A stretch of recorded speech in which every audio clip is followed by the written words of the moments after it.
Hello and welcome to Shoot the Hostage with me, Sarah, and my partner Dan. We're a movie podcast and we cover 8 films per season on a specific theme. Now, we swear, we chat major spoilers, and we occasionally cover triggering topics, so please do use listener discretion. If you like what we do and want to support us, consider hitting 5 stars on Spotify, or maybe subscribing or even reviewing on your platform of choice. We also have a Patreon with a free tier for lineups and updates, and 2 paid tiers with extra content and early ad-free uploads. Right, on with the show.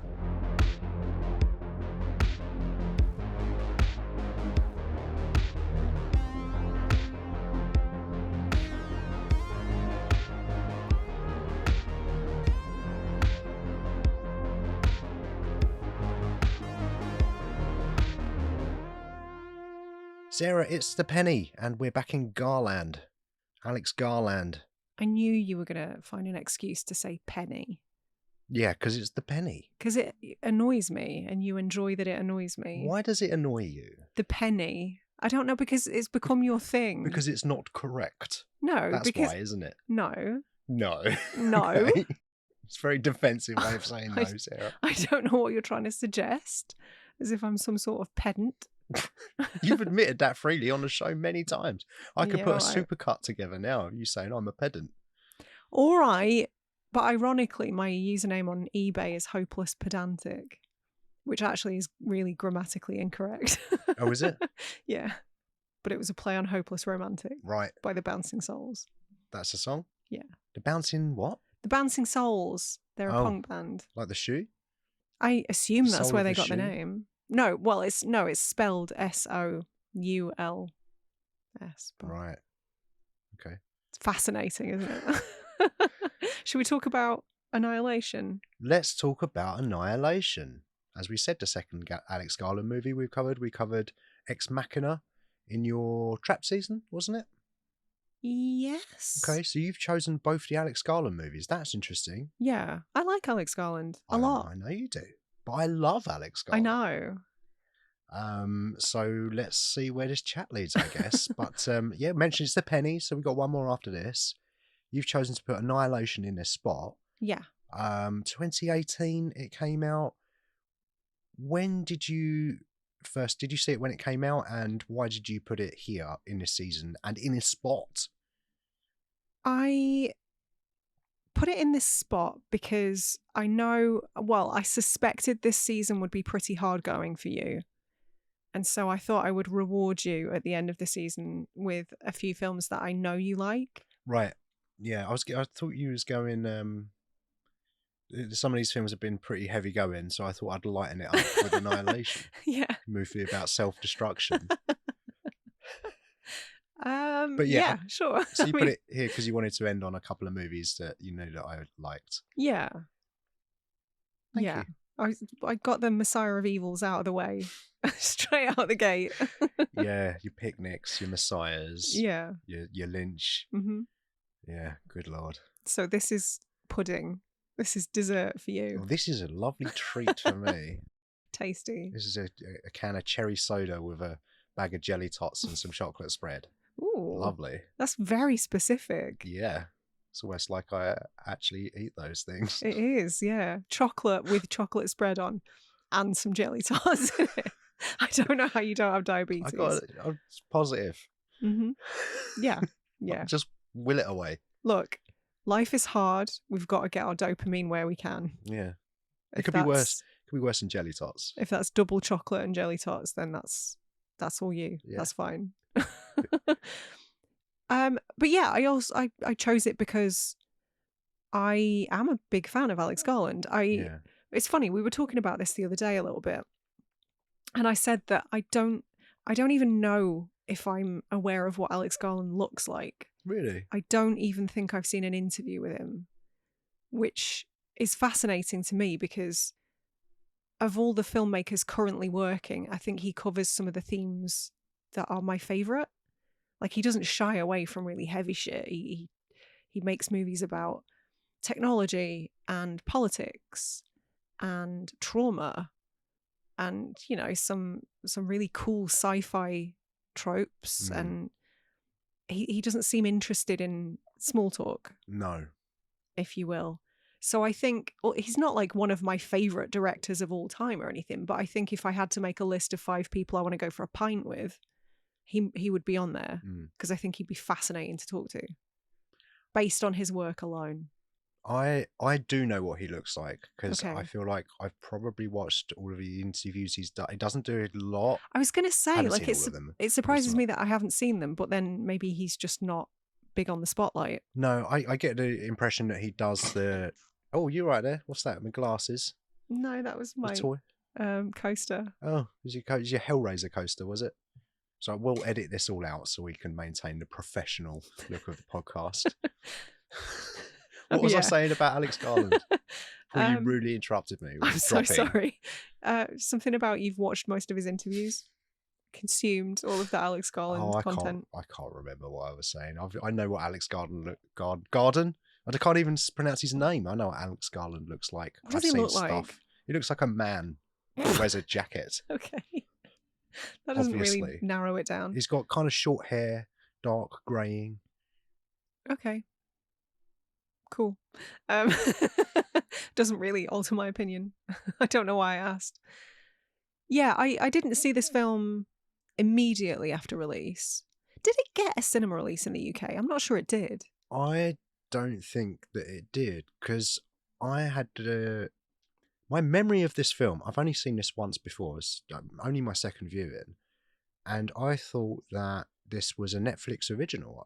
My understanding was that it came out on Netflix, and I thought that it was made by Netflix, but it wasn't. It was a Paramount movie. Yes. That Garland was offered while he was in post-production on Ex Machina. But I thought that this was a Netflix movie, but I think it did get a cinema release in the States. Okay. I did hear that there was some discontent, some butting of heads behind the scenes between Alex Garland and Paramount. Right. Basically, I think it was Scott Rudin who produced, and he, from what I've read, adamantly took Garland's side in the whole disagreement. But Paramount, this really makes me laugh. Paramount obviously were stumping up a lot of money for this project. They did some test screenings. They didn't go so well. I think this film was quite mismarketed. I can see that, being a problem. I can see it being quite a difficult film to market. This is not for everyone. No, absolutely not. But the test screenings didn't go terrifically well. So the Paramount exec was kind of like, right, we want you to make Natalie Portman's character a little bit more likable. Make her tits bigger. Yeah, we don't think she's likable enough. She doesn't even smile. And I think they used the exact phrase, it's too intellectual. Oh, fuck off. Which, coming from an executive, has got to be the biggest compliment of all time. Yeah, you're so right. But Scott Rudin kind of backed Alex Garland and said, no, he's going to make it the way he's going to make it. He gets final cut. Okay. Which, good for him. And I'm glad it worked out that way, because can you imagine a dumbed down version of this? There's no point to it. It wouldn't work. No. But why Paramount? Why choose to adapt this intellectual book and then this cerebral sci-fi novel? Cerebral director. Like, if you don't want that, then hire the Russo brothers. I don't know. I like their films. That's unfair. Because of the studio, my brain was just like, Nick Stoller. I don't even know what he's done. Like, maybe he did the Trolls movie. I can't remember. Yeah. But yeah, it kind of baffles me that there was even a question of what this film might turn out to be. Like, why finance it in the first place? But because of those disagreements, it was sort of unceremoniously dumped and released on Netflix. So that's probably why you thought it was a Netflix production. That makes a lot of sense, because the budget was 40 to 55 million and it grossed around the 40 million mark. Yeah. So that must have only been in the States or wherever. And they chose, because they weren't confident about it, they chose not to release it in other territories. And, let's just sell the rights, make a quick buck. Don't know what they would have gotten for it. Dump it on Netflix. But yeah, it's funny, like, I didn't know any of that at the time when I was watching it. It's just, I remember it, I think it did get a bit of a marketing push over it. I'm sure there was some posters on buses. Yeah, I think they sort of focused a bit too heavily on the whole like body horror aspect, just the horror in general. And I think that led to audiences being a little bit confused and a little bit disappointed in some cases. But I think it's done all right since. It's definitely considered quite a cult favourite now. It's got its fans, which I'm thrilled about. And it's based on book. It is based on book. Is it Jeff VanderMeer? I've written Jeff VanderMeer. I assume that last one's letter is meant to be an R. VanderMeer. And as I said, Garland, I think, was approached at the end of Ex Machina when he was in post on that and he was challenged to adapt this book. And there was only one released at the time, but later it became a trilogy. And he started reading the book. He got partway through it and was like, "Yeah, this is something that I would like to get my teeth stuck into." Finished the book and then went away to write the screenplay, but never revisited the book. He made a very conscious choice to just not reference it at all. Like, he's read it. What he wants to do is adapt the feeling of it. I see. And we'll get into the themes and things like that. But one thing that's present throughout this movie is a dreamlike quality. And he wanted to maintain that as well. And I guess that's a very smart way to do that, particularly this story.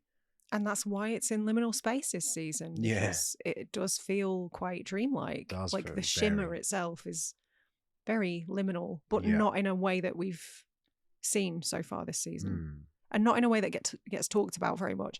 I think that's one of the reasons I love this movie, is that liminal spaces often get talked about in more of an urban context. I think that's what comes to mind, is like abandoned buildings or car parks or whatever to most people.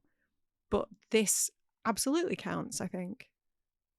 But yeah, I do love Alex Garland. I'm going to get my feminist hat on now, as if it's ever off. Yeah. It's a permanent hat. It's a wig at this point.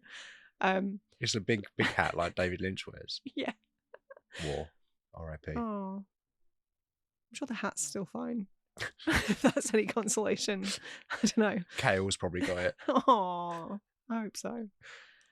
But yeah, I do love Alex Garland. I don't love all of his projects. I think I do. The Beach kind of left me a little bit cold. I forgot about that. Yeah, I've only written down his directing credits, but but I think anything he's involved with should be part of the conversation. Yeah, I agree.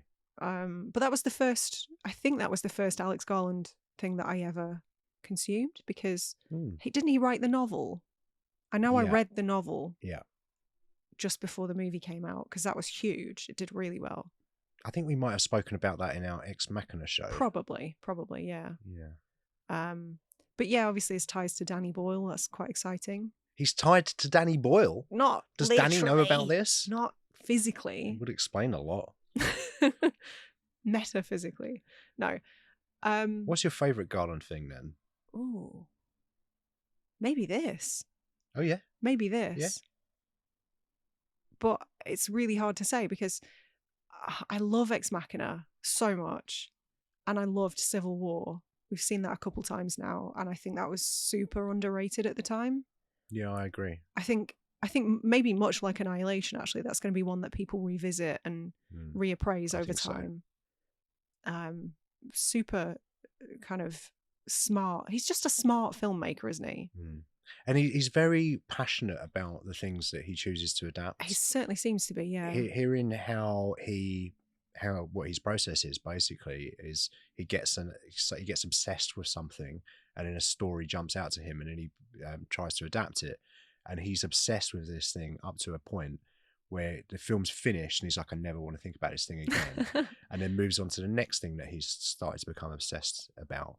And he seems like he's very true to that as well. Like he's very true to the projects that he's making and wants to stick by that. And he's unwilling to compromise in the best way. Yeah. You know, in a way that you're defending the piece of art you're trying to make.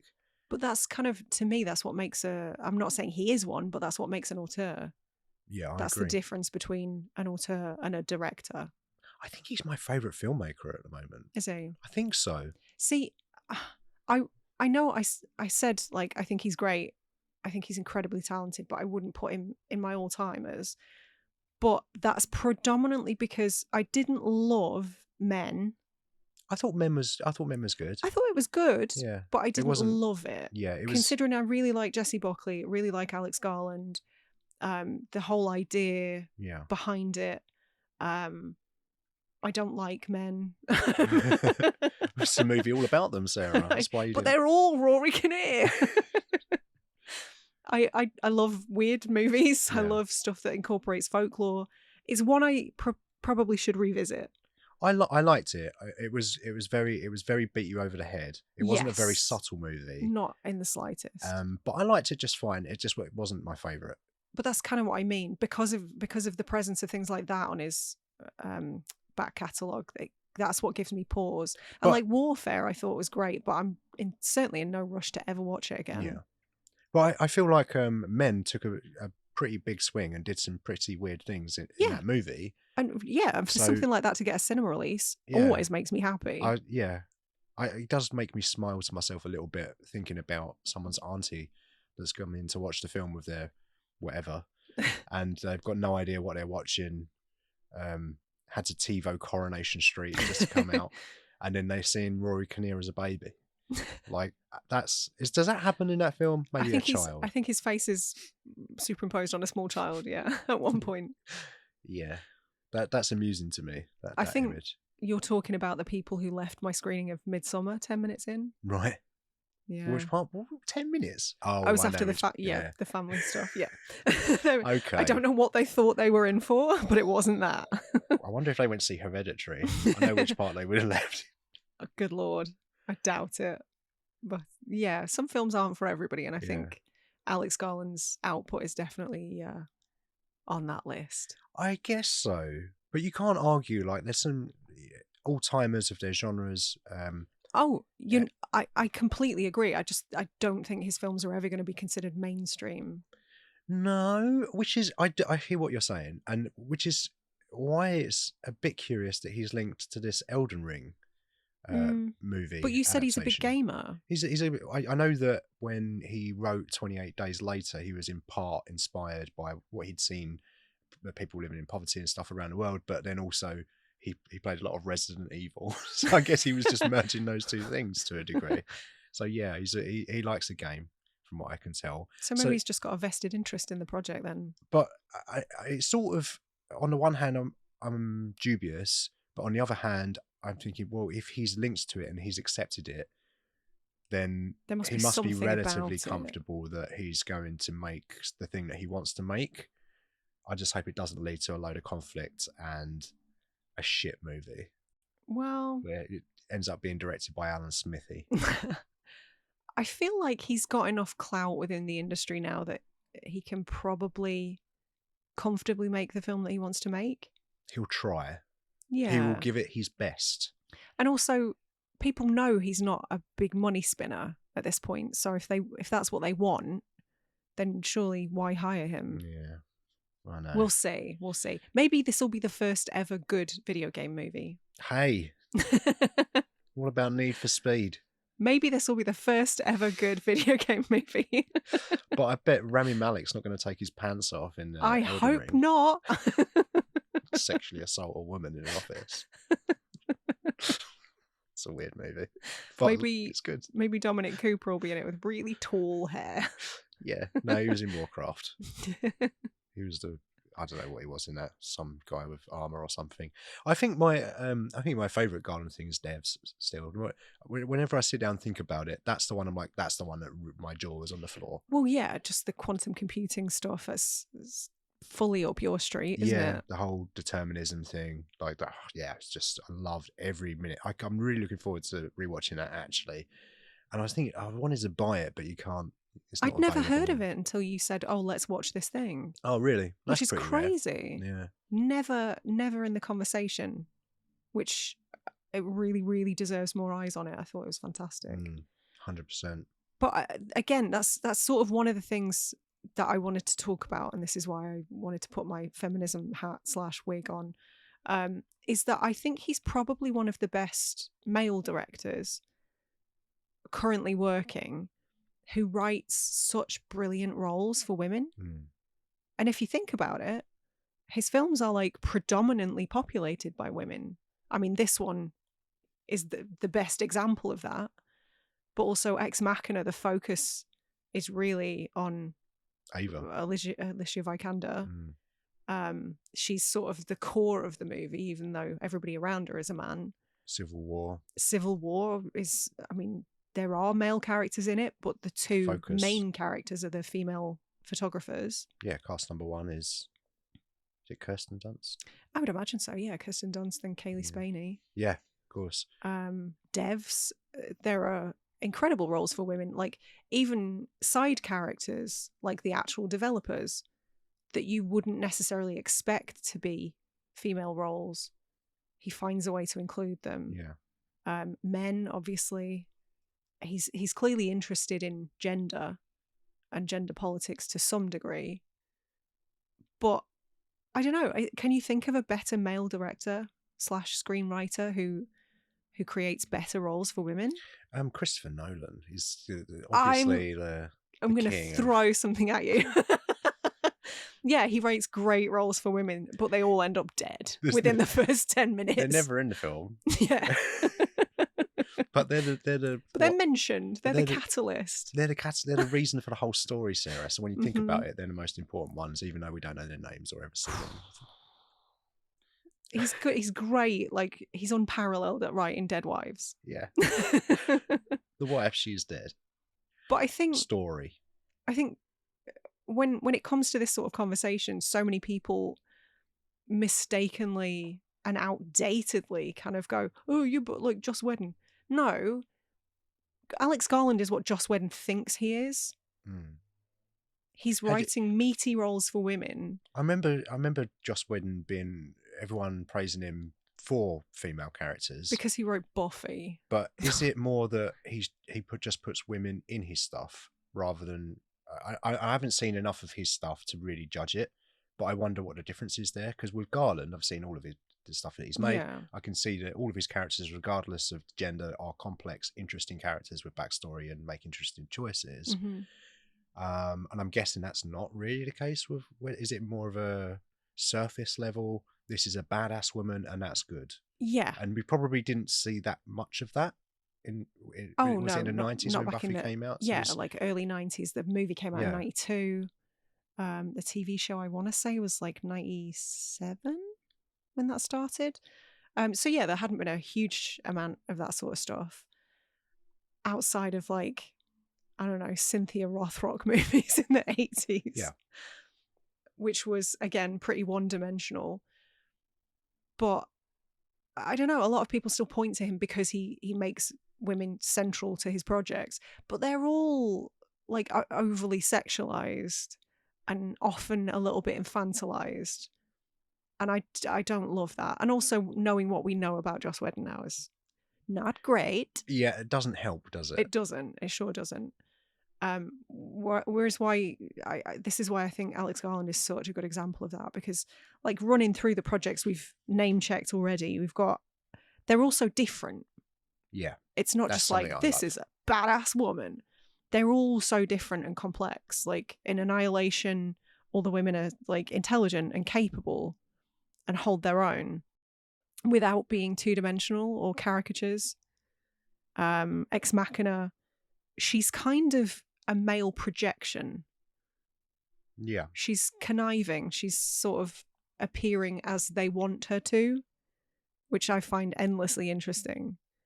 Men, the main character, I want to say Harper. Is she called Harper? Yeah, let's go with that. Okay.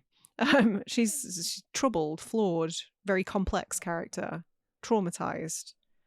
Civil War, they're really ambitious and driven, but that's not all they are, like, you know. And in Devs, we've got, like, kind of, it sort of runs the gamut between, like, smart, ruthless, but fallible. I don't know. I just think he's great. I think he's great at that. And I hope he continues writing good roles for women. And they came up with a really good cast for this one, didn't they? Oh, yeah. I struggle to think of a cast anyone else that I would put in these particular roles, right from Natalie Portman to Jason Leigh to Tessa Thompson to others, Gina Rodriguez, who's a little bit problematic in real life, which really upsets me because she's really attractive. Oh, okay.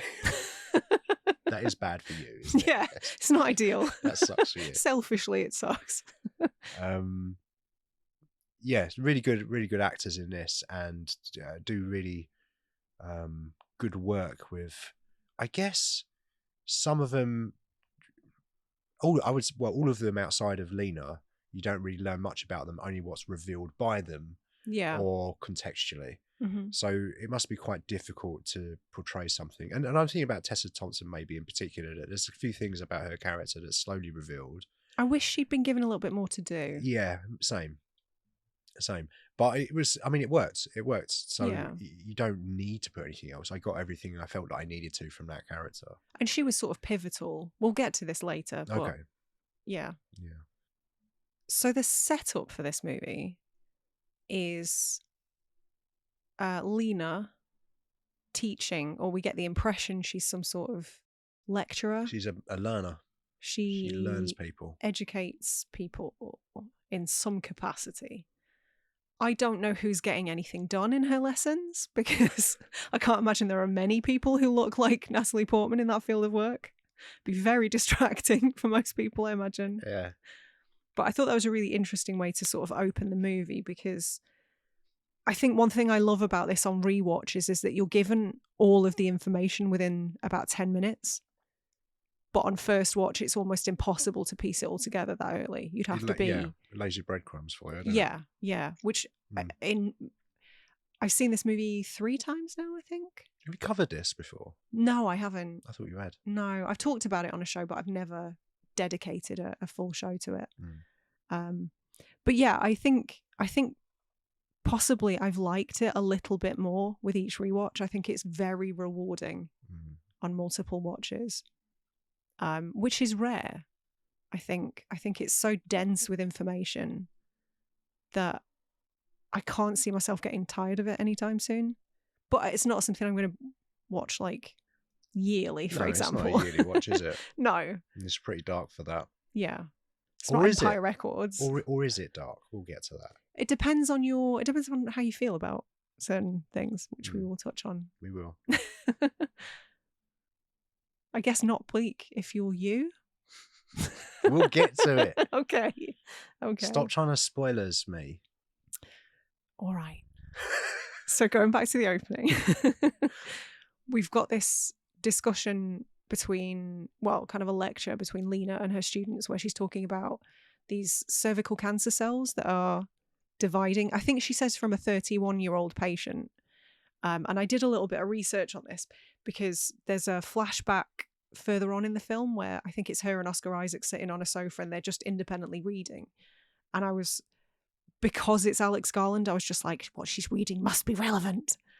So I looked into it, and it's called a book called The Immortal Life of Henrietta Lacks, who was a 31-year-old African-American woman who had cervical cancer. It's raised huge questions surrounding consent in medical settings, because without her knowledge, samples of the cells were taken without her consent, without her knowledge.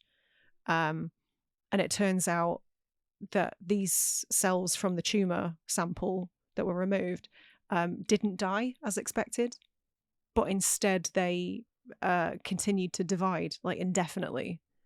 And because of that, they were used to advance cancer research, AIDS research.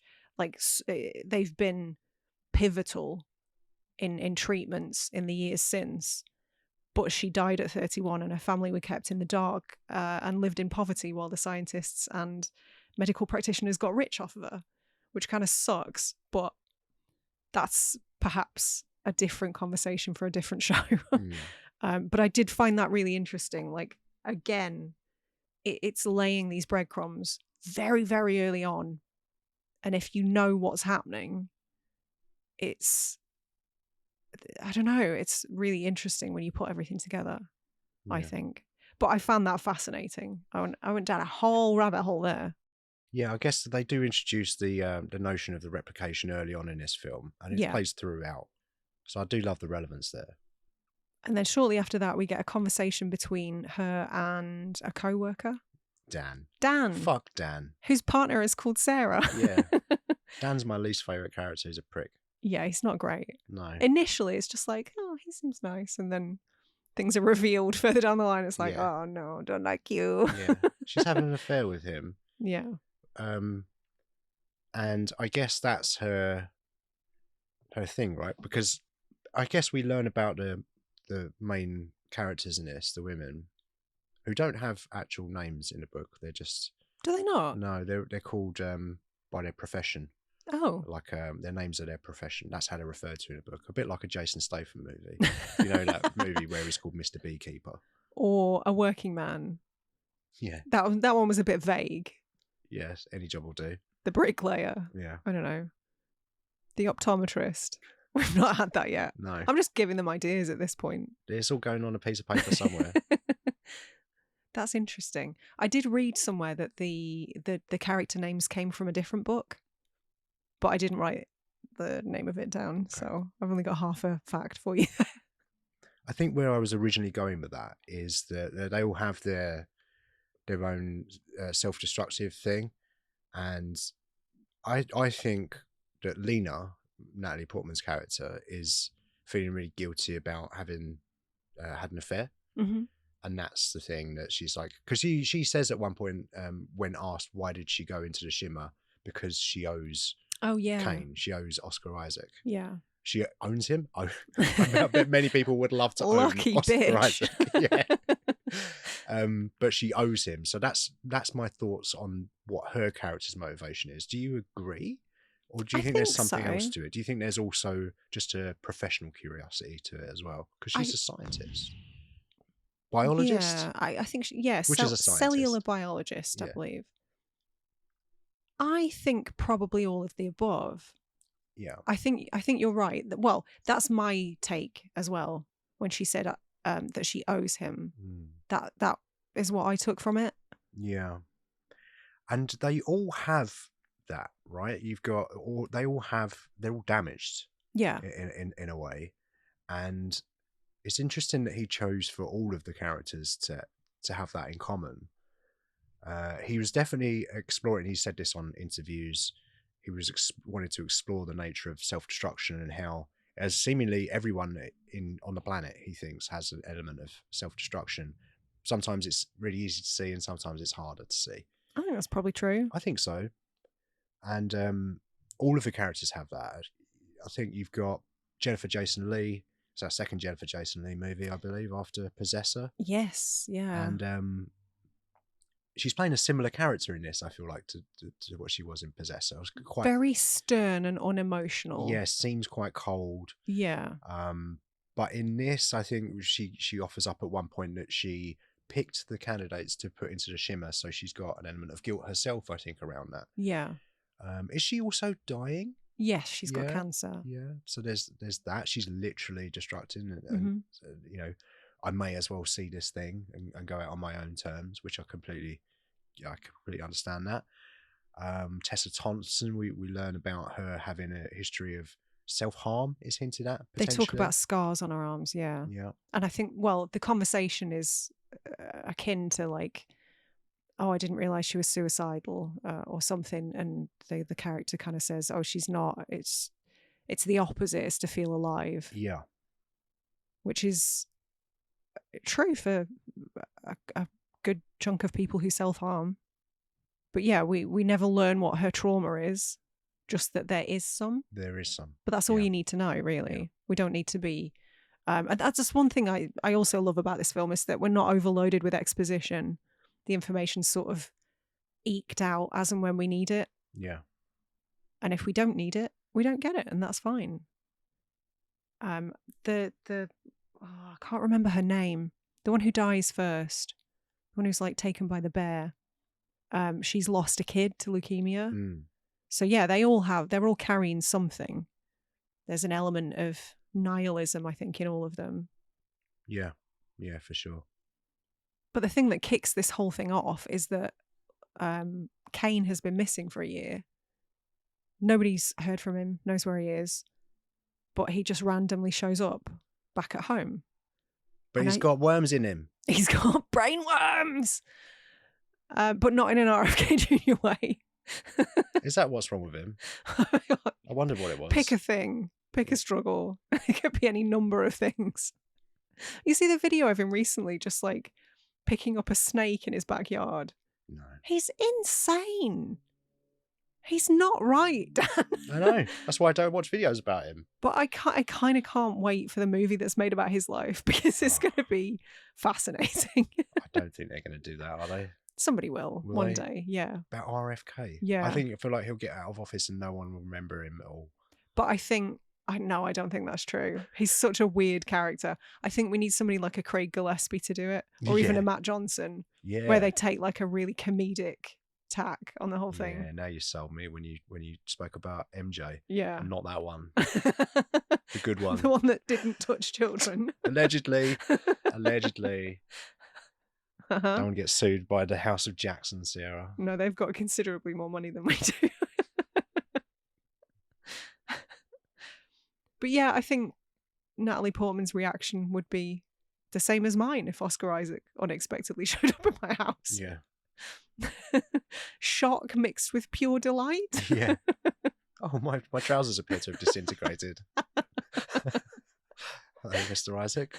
Oh no, you're bleeding from your eyes. Let's get you to a hospital.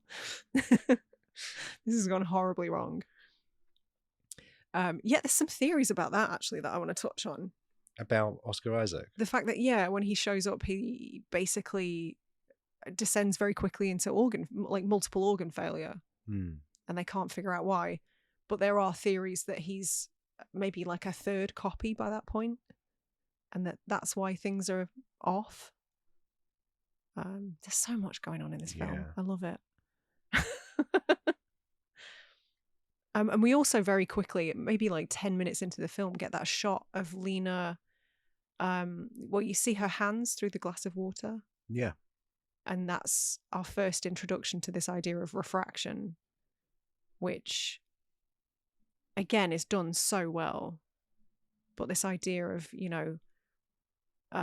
copies that are opposite or a little bit off.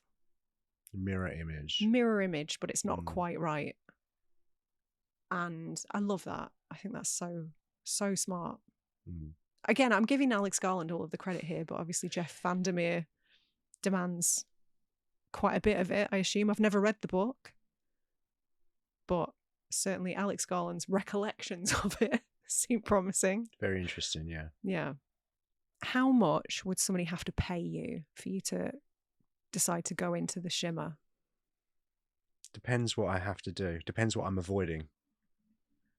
Well, just your life is as it is now. I'll go for free. I take offence at that. I take great offence. No, it depends on my circumstances. If I am, for example, in Jason Leigh's position, I'll be running in there. You want to see some cool shit before you go. Absolutely. Yeah, I understand that. If I am... But maybe that's the point at which I go in. But otherwise, if no one's ever come out, then it's pretty risky, right? But I mean, I'll be curious. But Oscar Isaac came out. That's true. Probably not. What about you? I'm pretty skint, so I would do it for $1 million. Oh, wow. Okay. I'll probably... Oh, you're giving me money. I forgot, aren't you? What's my number? Yeah. Yeah, I'd do 500 quid. You're less hard up than me as well. I'm cheap, though. You could demand way more than that. I'm sure. Yeah, I don't know. I don't think I would do it, no. If I'm being honest, I don't think I would do it. I'm too scared of the unknown. Even though it looks really pretty. It's been there like 3 years, isn't it? In the movie. In the book, it's more like 30, apparently. Right. Was it a meteor originally? What, in the book? I'm not sure. Well, what do you mean? In the film, did they touch on? We saw it. We saw it come into the earth. Yeah. Wasn't it the opening? That's what I thought. Yeah. So it originated from a meteor.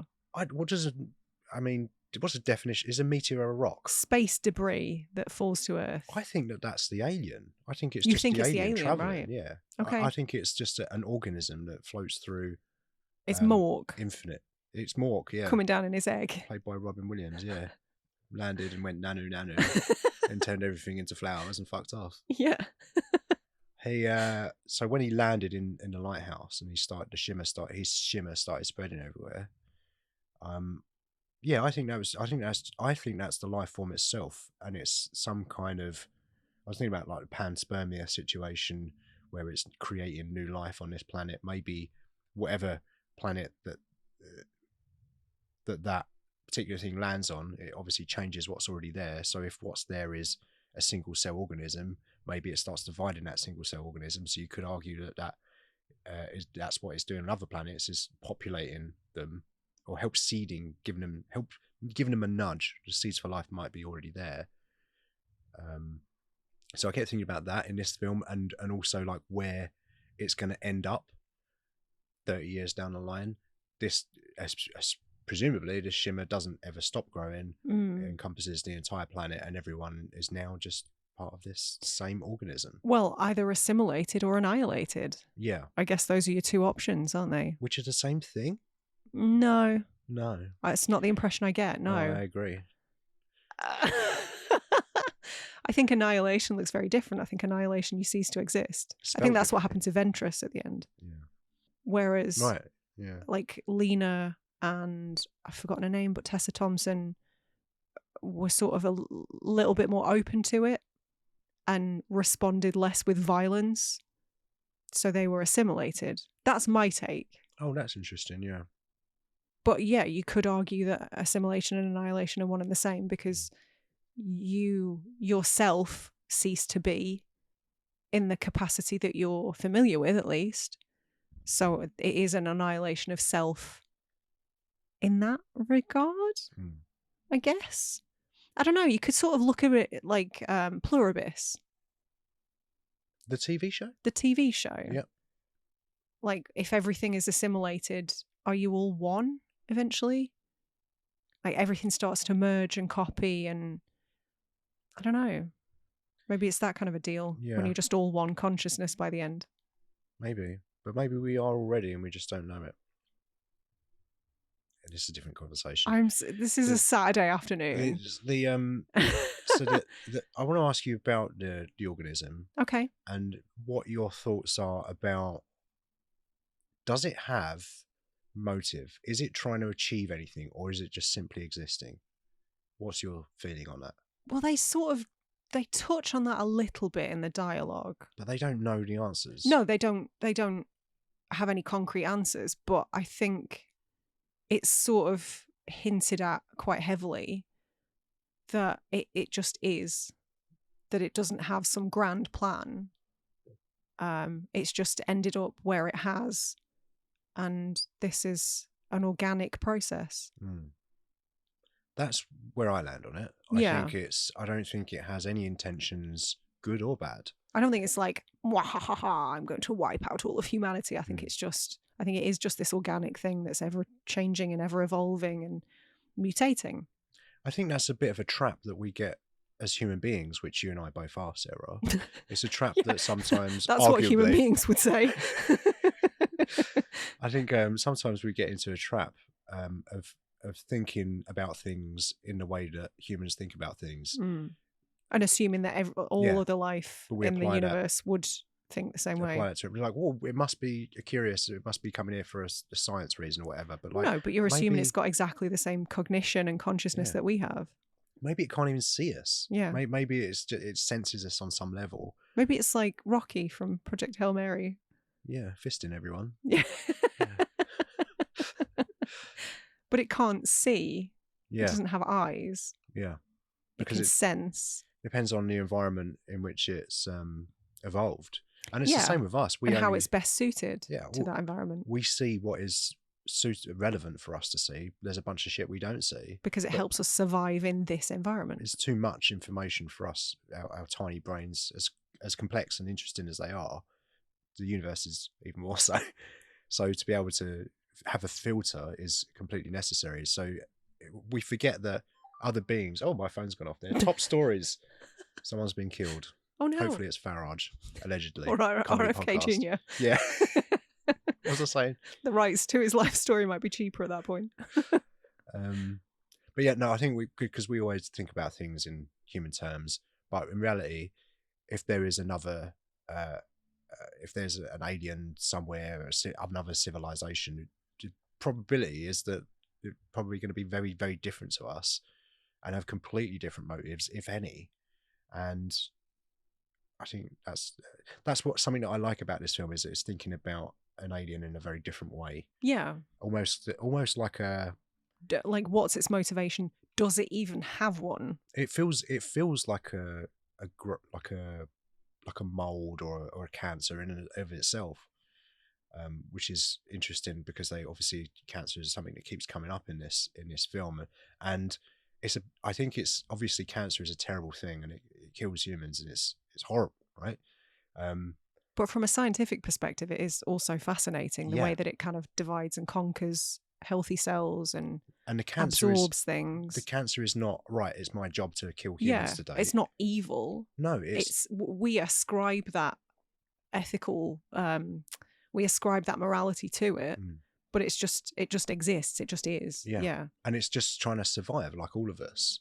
Yeah. So it was interesting to look at this alien from those sort of perspectives, and that's where I land. I don't think there's any intention of it. I don't think it's trying to kill anyone. I think if it does harm people, it's completely by accident. If there's a beautiful outcome, for instance, Tessa Thompson has one of the most interesting and probably satisfying deaths maybe in film, just like you just turn into flowers. Yeah. Lovely. That's lovely. I'd be okay with that. Yeah. I continue to exist, but as flowers. Yeah. I think that's the best we can hope for. Yeah. People would enjoy looking at me more than they do now. Yeah, I agree. That's why I like it, though, because there are so few films that deal with the philosophical stuff like this does. That's what I want more of. Not just the weird shit. I want the philosophical conversations surrounding it as well. They're the things that pique my interest more. And that's why I really get on with Alex Garland films, because there's always something very interesting at the heart of it, whether it's we've spoken about all the stuff already, and this is the same. There's loads to dig into, but also from a philosophical perspective, but also it does have that weird shit in it as well. It so ticks all the boxes. It does tick a lot of boxes. And there's some super memorable stuff. I think I can understand why a marketing executive would have gone, well, we need to push the body horror angle, because there is body horror in this. Oh, there's some incredible horror sequences. I mean, really memorable. I bet Cronenberg loved this film. Yeah. But yeah, some really memorable stuff. The most memorable thing probably is the bear, right? I think so. What, the creature that's saying, help me? Yeah. Horrifying. Yeah. The skull bear thing. Yeah. That's merged with the final moments of the person that the bear was eating. Yes. Yeah. Yeah. Is that a replication of that emotion and feeling, or is that part of her that's gone into the thing? Well, that's kind of the beauty of this film. It could be either or both, in fact. Like, death doesn't necessarily mean that person ceased to exist, much like in real life. Death is the end for your consciousness, but not for your matter, not for your atoms. You just turn into something else. Yeah. Like, you can't kill the atoms. I find that fascinating and kind of beautiful. Yeah, I totally agree with you. And it gives me comfort when I think about death in that way. Me too. I've never needed like another story, and it doesn't need to continue in that way. It would be nice if it did.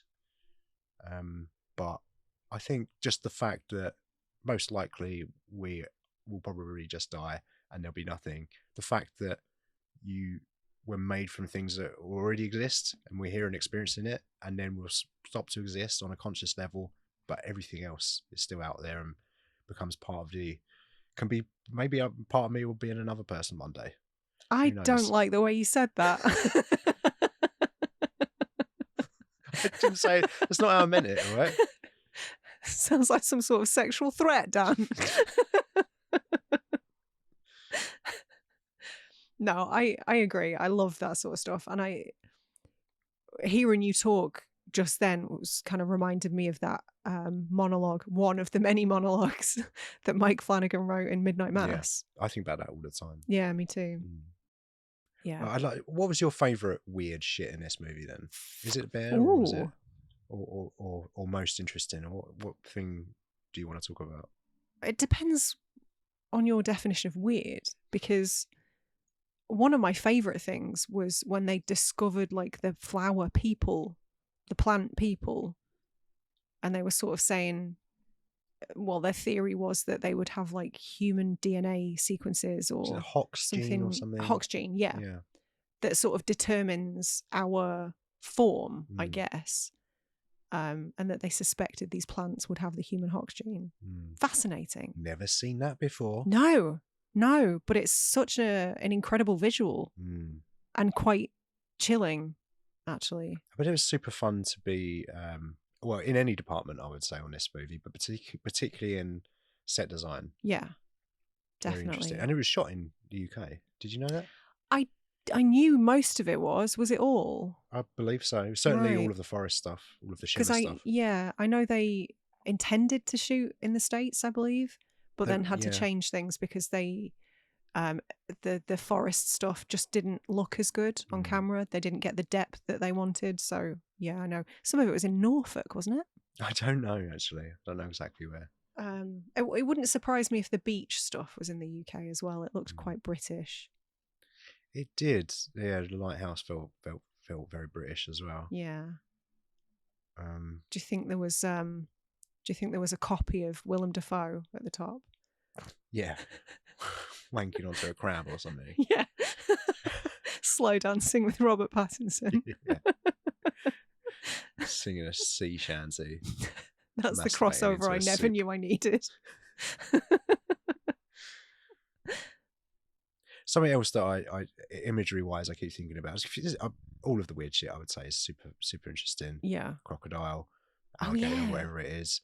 I keep thinking about the soldier that they see in the empty swimming pool, who's halfway into some kind of flower butthole. And his just limbs and everything are everywhere. And you're so poetic. Spreading out like a. Thank you. It's very. I think I said this when I was watching it, when we were watching it together. But it reminded me so much of The Last of Us. You name checked The Last of Us a couple times during this viewing because some of the music was quite similar as well. Yeah.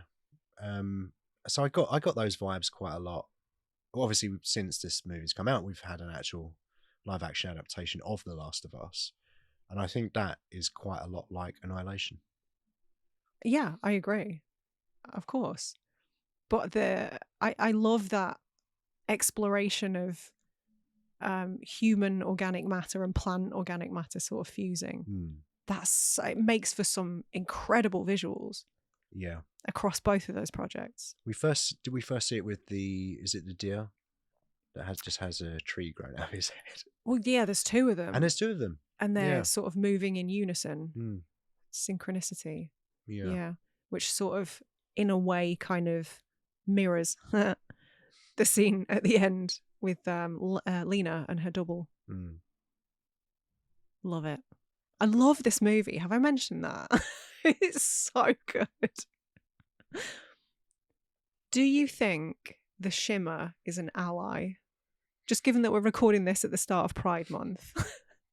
It's a conversation that I want to have. I think the Shimmer's an ally. Yeah. Well, we've already sort of established that the Shimmer doesn't really have any motivation either way, so I don't think it's neither an ally nor foe. Why do you ask?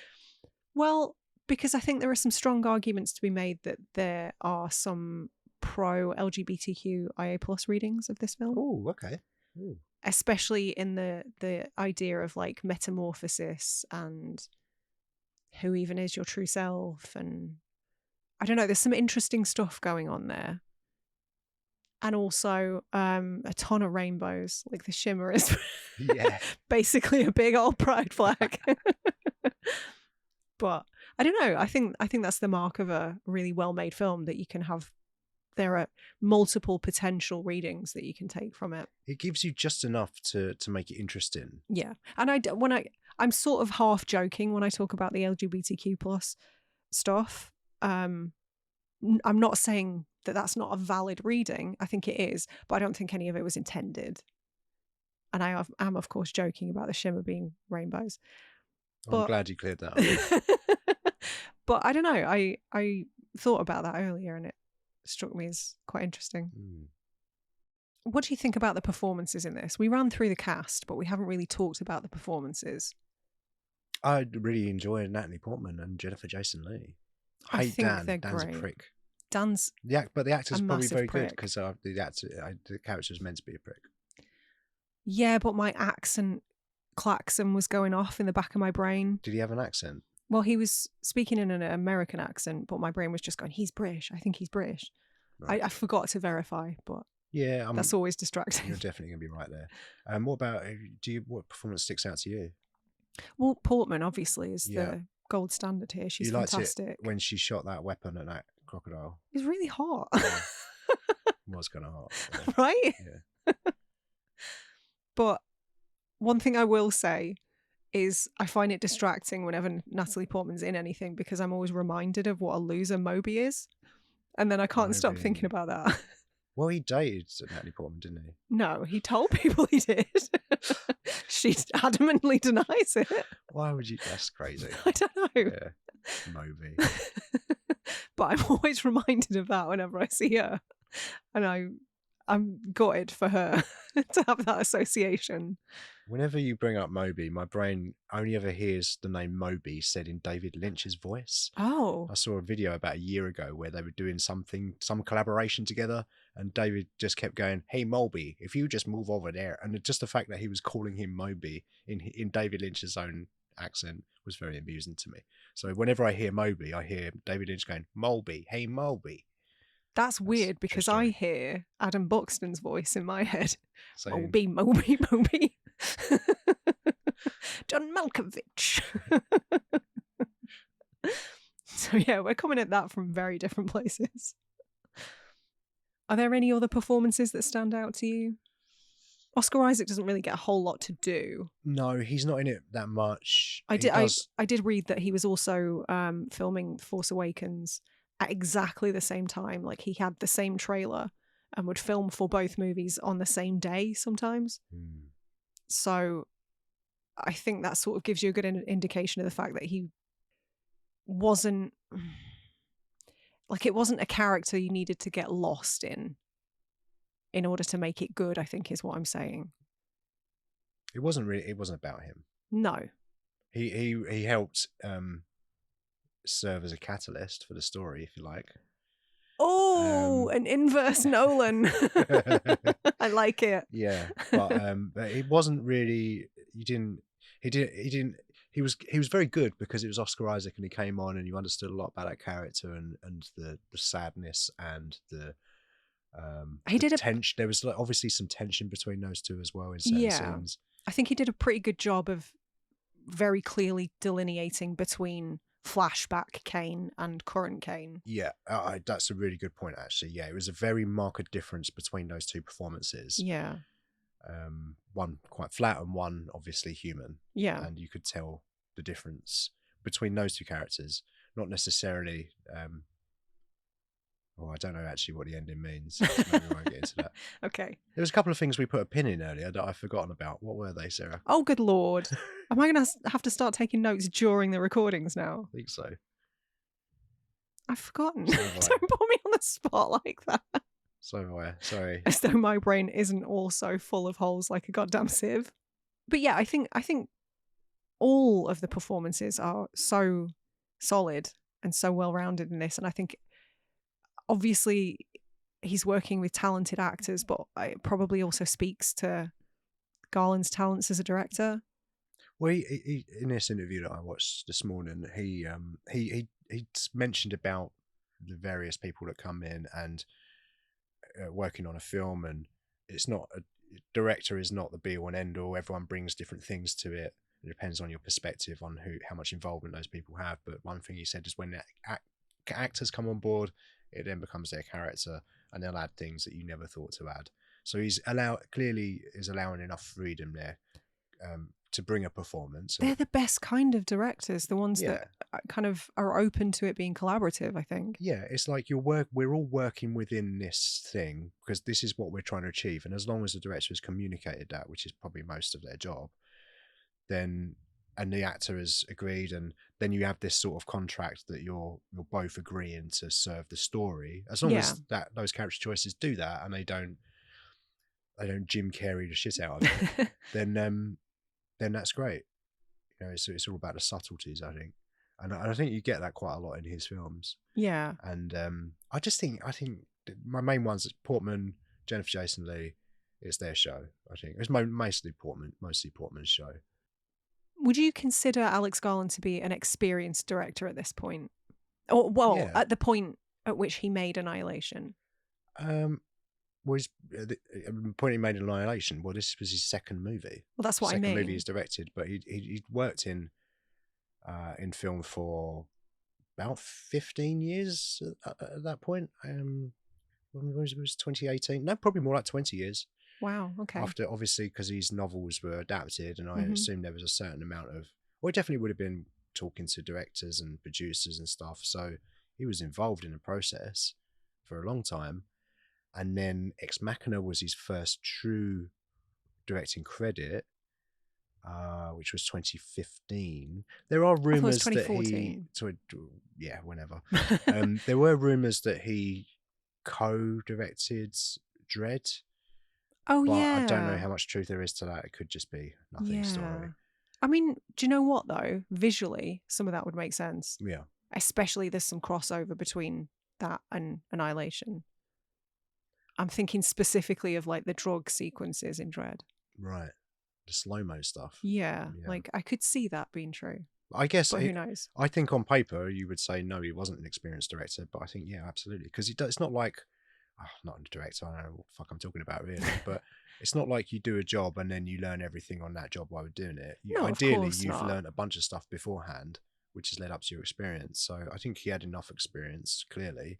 I first directing credit being Ex Machina. So yeah, I think he was I think he had enough experience for this. I mean, he seems like a very assured director. Yeah. I will say that, but I think this film is so stunning to look at. I think this film is gorgeous. And some of the composition of the shots is like stellar. There are shots in this that could be a painting. Just gorgeous. And I guess I'm just wondering how much credit to give him versus DOP, cinematographer. Like, obviously it's a group project. All films are group projects. And it's different if each project's different as well. Yeah. But I think for a second directorial feature, impeccable. Yeah. They don't come much better than that. The end. That's the point I wanted to make. But yeah, I just think so much of this film is beautiful. I think some of the stuff you've touched on already, like the merging of the human matter, or just organic matter, human and plant, like very reminiscent of what we've seen since in The Last of Us, that kind of thing. But it's just beautiful, but really chilling at the same time. It's so unique. It's the cosmic horror angle, isn't it? Which is interesting that you say that, because I hear this get talked about in the same breath as The Colour Out of Space. Quite a lot. Yeah, I buy that for $1. Quite similar stories in a lot of ways. Yeah, it's like but the threat is not really aware.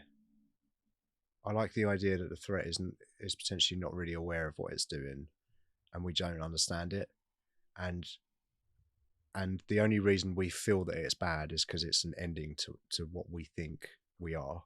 Yeah. But it's the beginning of something else. So you've got well, it's the ending of what we're familiar with. Yeah, exactly. What we're really scared of is the unknown. But it depends on your perspective on whether that's a good thing or a bad thing. Yeah. Like to someone else or some other being, it's not going to care that my consciousness has suddenly stopped existing. They're just going to go, oh, cool, we like flowers. I'm glad that thing happened that made me see these flowers. Yeah. Whereas I'm like, what the fuck, man? I'm gone. But that's what I really like about this. It's that not ambiguity, but I don't know. It's the way I feel about everything, really. Just it's unknowable. Yeah. But it's fun. There is no good or bad. There is just stuff, and we have to adjust to it accordingly. And it's fun to have conversations like this and indulge in a bit of conjecture, because none of us really know.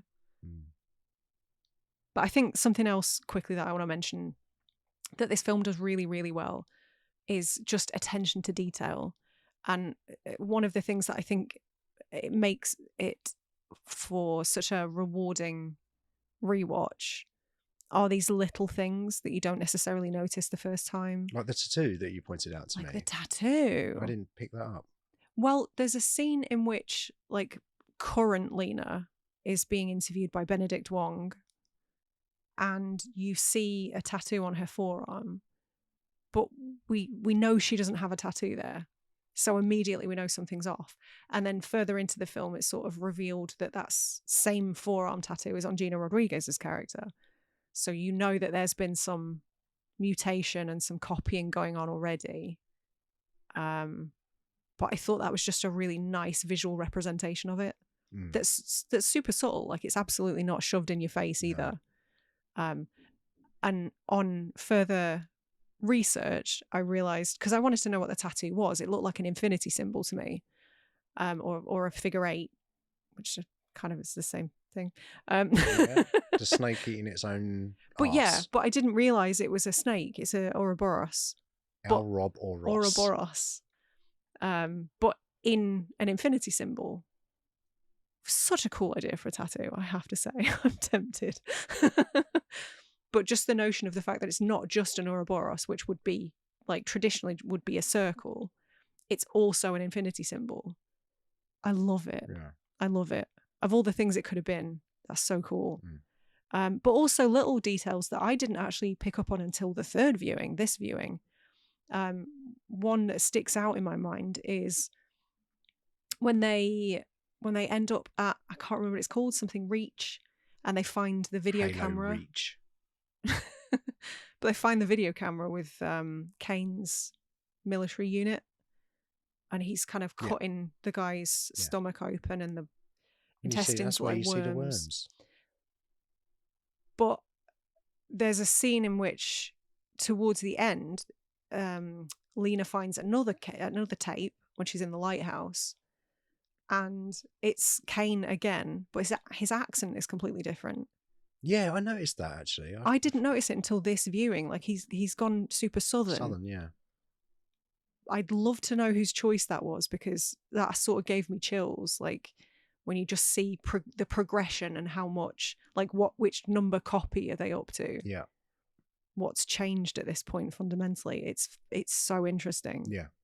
But that's what I was starting to say earlier, where they give you just enough to make it feel like a complete story, but not so much that it's kind of set in its own boundaries, and you can't really go outside of it. Like, you can all have your own theories and thoughts about it. Yeah. That is definitely something that makes this film interesting. Yeah. And like you say, make rewatches satisfying and to have a discussion about it, because you can speculate about these things. And the fact that there isn't really an answer is in keeping with the themes of the film as well, and the nature of everything that's going on. So it's a really good movie.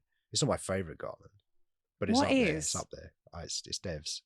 Oh yeah, of course you said. It's not a film. It's not, no. But it's sort of a long film. But yeah, this is definitely up there. It's difficult because I like almost all of these stuff, I would say. I think Garland sort of makes films that are really effortlessly cool as well. And I won't elaborate on that. Yeah, I agree with that, and I won't elaborate on your point either. Because that would be mansplaining or something, wouldn't it? Is that what it is? No, it's when you give instructions to someone who already knows the answers. Yeah. Yeah? I have no now answers. I'm mansplaining. Oh, there's layers. But But yeah, the last little thing that I love is, and something that I didn't notice until the third viewing, is the fact that the abandoned house that they end up in the Shimmer. The lighthouse. No, the abandoned house where the skull Oh, bear yes. thing is the same layout as Lena and Kane's house. Lena, sorry. Right, so that's like a copy as Yeah. well of some sorts. Copies of copies of copies. So is this place also manifesting things from thoughts? Like physical things from thoughts? Who knows? And where does that end up? That's super interesting to speculate about. I don't know, but what are thoughts? It's interesting that you say that, because obviously minor spoiler, but not really. Some of that, there's some crossover with Backrooms that came out recently, which is another liminal space movie. Yeah. So interesting, very interesting. Very good. I think this movie is excellent. I agree. I think it's very good too. I would love to see a sequel. Would you really? No. Would you, I could, but no, of course not. It has actually made me want to read the book. Yeah, I don't read stories often.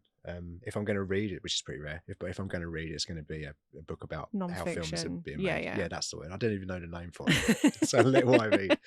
But yeah, so I think the last storybook I read might have been The Lost World, Jurassic Park, 25 years ago. Maybe it's in your fate to become an author. Yeah, and you'll be like Garth Marenghi, who's written more books than he's read. Yeah. But if there was one, and I've heard that the first one's a relatively small book as well. Okay, well, so there you go then. Maybe get it done in an afternoon. But then part of me is like, well, I've seen this adaptation. Why would I want to read another thing that's the same thing? Well, I know it's different, but if I'm so different to you in that regard, because if I watch a film that I love, I will quite often go back and read the book. And the same is true if I read a book, I want to watch an adaptation of it, because if I like something, I just want more of that thing. Yeah.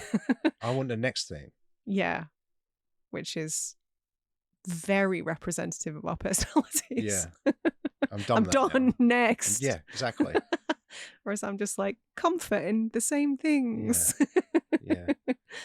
But it has made me want to read the book so I can sort of figure out where this story goes. Yeah, I mean, look, if you get the book and you read it and you go, "Dan, you're going to love this," then yeah, I'll probably give it a go. I seem to remember when this film came out, there was some talk about Alex Garland potentially adapting the other books. But I don't know if that was just people hoping that he would, or him having said that he had an interest in it. I like that this is a standalone. Yeah, I think there are some films. Not if he chose to do it, and then I would be fine with it, because I know that he wouldn't do it unless he was absolutely confident that he had something interesting to say. Yes, and bring to it. But I don't believe that that's probably ever going to happen. And as it is, I don't think it should. Yeah, I think it tells the story that it wants to tell you.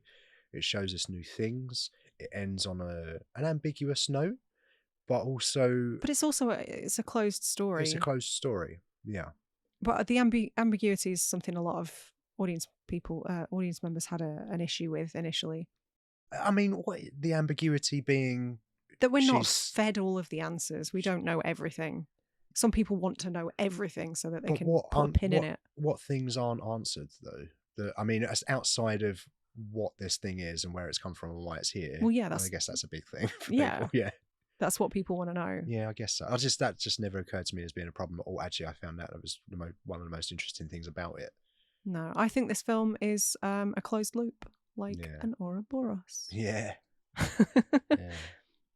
I think it tells the story it wants to in a very satisfying way.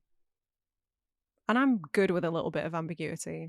I enjoy that because it makes me think a little bit more. It makes me ponder on what the answers might be. Yeah, it does force you to think about things a bit more. But I think this is just ambiguous enough. I don't think it's massively ambiguous, but outside of those things that I mentioned, but there's enough there.